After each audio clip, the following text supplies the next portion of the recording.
சரி. அதுதான் நாகலோக பட்டணம். ஆமா, ஸ்னேக் சிட்டி. என்னப்பா? Snake city. இங்கிலீஷ்ல தான் பேசுறியா? ஆமா. ஒரு சிலர் இங்கிலீஷ் மீடியம் படிச்சவங்க இருப்பாங்க. சரி. அவங்களுக்கும் நம்ம பாடுறது கேட்கணும். நீ பாடுறது கேட்கணும். ஆமா. ஆமா. சரி. அந்த நாகலோக பட்டணத்திலே நாகலோக பட்டணத்திலே யாரெல்லாம் ஆண்டு வருகிறார்கள் தெரியுமா? யாரெல்லாம் ஆண்டு வருகிறார்கள்?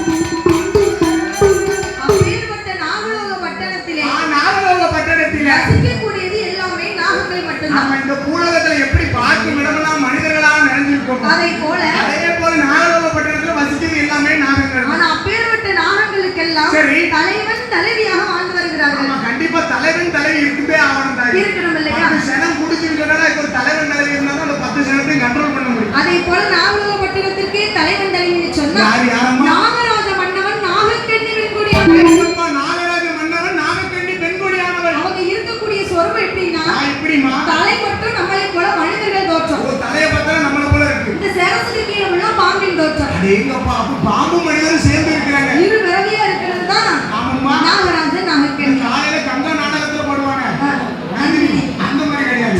தலையை பார்த்தோன்னு சொன்னா மனிதர்கள் போறோம். உடலை பார்த்தோன்னு சொன்னா சர்ப்பத்தின் போறோம். சர்ப்பத்தின் போறோம். சரி. இரு விரலியா இருக்கக்கூடிய நாகராஜனுக்கும் நாகக்கண்ணிக்கும் மன்னவனும் மனைவியுமாக. மன்னவனும் மனைவியுமாக. மன்னவரும் தேவியுமாக.